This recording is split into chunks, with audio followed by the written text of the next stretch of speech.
Welcome to History for Nap Time.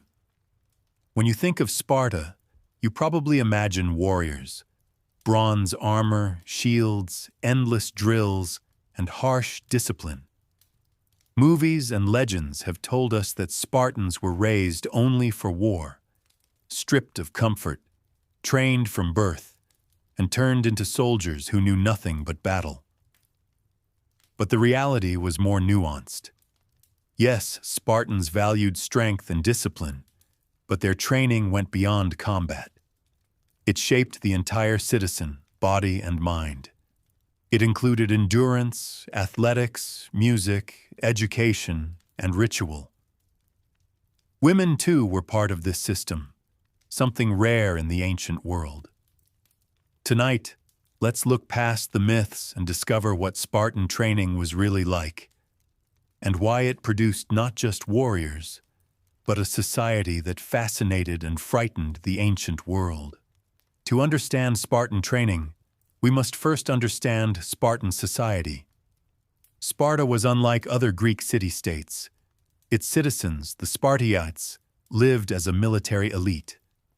Beneath them were the Helots, an enslaved population that farmed the land. Around them lived the Perioikoi, free non-citizens who handled trade and crafts. The Spartan system depended on controlling this structure, and that required discipline. Every Spartiate male was expected to be ready for war, not because Sparta was always at war with outsiders, but because it feared uprisings from within. Training was not just about fighting Persians or rival Greeks. It was about maintaining control, unity, and order. The Spartan ideal was not the strongest individual, but the most disciplined community. Popular culture paints a brutal picture. Newborns inspected, weak children discarded, boys whipped, girls neglected. While there is truth to some of these accounts, much of it has been exaggerated by later writers, especially rivals who wanted to portray Sparta as both admirable and terrifying. Spartan infants were indeed examined. Those judged unfit were said to be abandoned. But whether this was common practice or more of a symbolic law is debated by historians. Most evidence suggests Sparta, like other societies, valued children and families. The reality is that Spartan boys entered the agōgē, the state-run training system, at age 7. And it was this system, not infanticide or cruelty, that shaped them into the citizens Sparta needed. The agōgē was Sparta's educational system for boys. It was compulsory for male citizens and designed to last from age 7 until adulthood. At first, boys learned through games and exercises, running, jumping, wrestling. As they grew, the training became harsher. Living in groups, wearing minimal clothing, eating modest rations. The purpose wasn't to starve them, but to teach endurance and resourcefulness. Stealing food, for instance, was encouraged as a test of cunning, but being caught was punished to teach discipline. Physical training emphasized not only strength, but agility and stamina. Boys learned to fight in formation, to march barefoot, to endure heat and cold. They were whipped, not for cruelty, but as a ritual of toughness. But the agōgē also included intellectual training. Boys learned songs, poetry, and how to speak briefly and sharply, the origin of the laconic style. They learned obedience, loyalty, and respect for elders. The goal was not to create individual champions, but to form men who would fight as one unit, who would obey without hesitation, and who would put the city before themselves. One of the most remarkable aspects of Spartan training was that girls, too, were expected to be physically strong. While in most Greek cities women lived indoors, weaving and raising children, Spartan girls ran, wrestled, and threw javelins. They exercised in public, sometimes even unclothed, shocking other Greeks. Why? The Spartans believed strong women produced strong children. Mothers were expected to encourage their sons to be brave, even to prefer death in battle over dishonor. To do this, they themselves had to be resilient. Spartan women were not soldiers, but they were partners in the Spartan system. Their training made them unique in the Greek world, admired by some, criticized by others. The essence of Spartan training was not just strength, but discipline, endurance, and a sense of belonging to the community above all else. Spartans were taught from a young age that comfort was dangerous. Boys were given only one cloak for the year, forced to endure heat, cold, and rain. They slept on beds of reeds, which they had to cut themselves without tools. These lessons weren't about cruelty, but about resilience. One famous ritual was the whipping contest at the sanctuary of Artemis Orthia. Young boys were flogged in front of crowds, not as punishment, but as a test of how much pain they could bear without crying out. Surviving this ordeal was a badge of honor, but endurance was also social.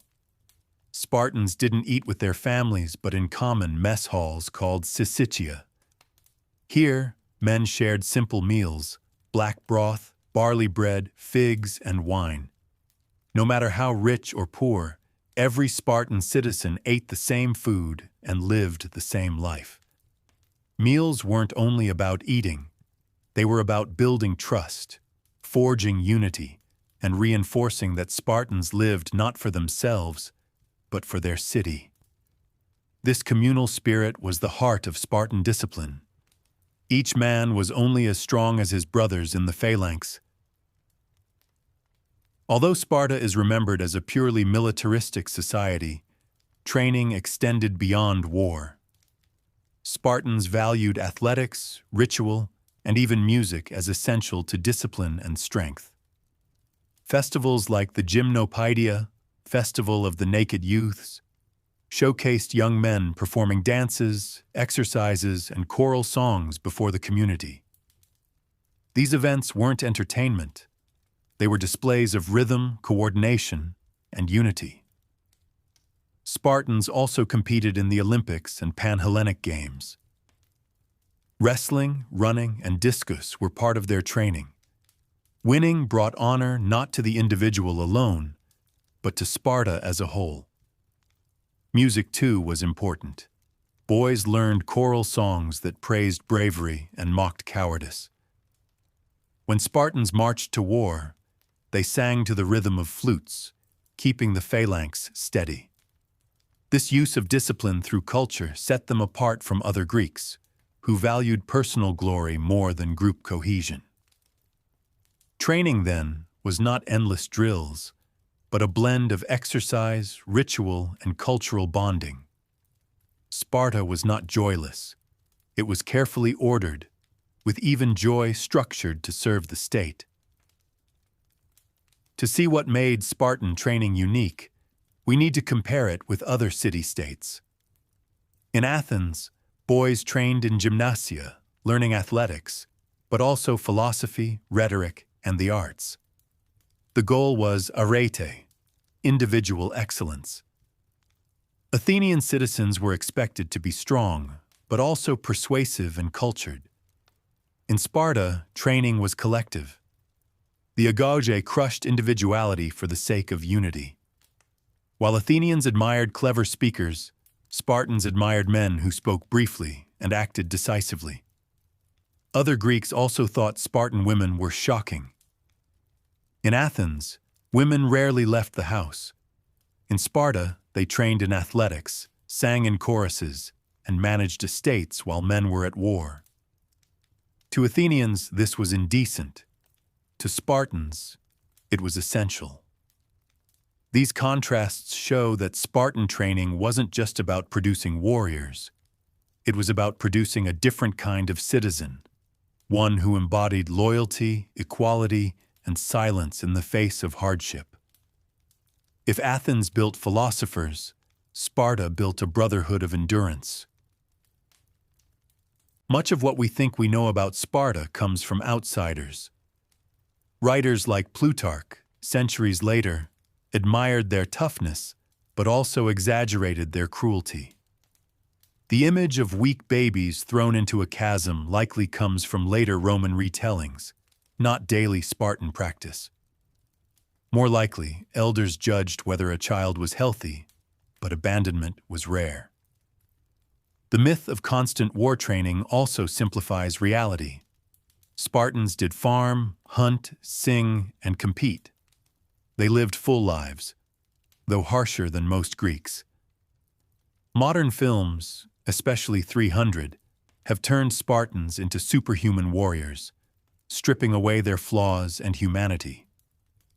In truth, Spartans depended heavily on the Helots, lived under constant fear of revolt, and struggled with population decline. Their training system was powerful, but it came at great cost. Understanding these realities helps us see Spartans not as comic book heroes, but as humans shaped by a society unlike any other in Greece. So what was Spartan training beyond the myths? It was a system designed to shape not only the body, but the soul. It built endurance, loyalty, and unity. It included men and women, rich and poor, every citizen bound by shared discipline. It was not the cartoon of endless cruelty, nor the fantasy of perfect warriors. It was a way of life, created for a specific society, for a specific purpose: survival. And though the Spartan system eventually declined, its legend endures. Not because it was perfect, but because it was unforgettable. This has been History for Nap Time. Thank you for joining me, and may your own path to strength, whether physical or mental, be calmer than that of the Spartans.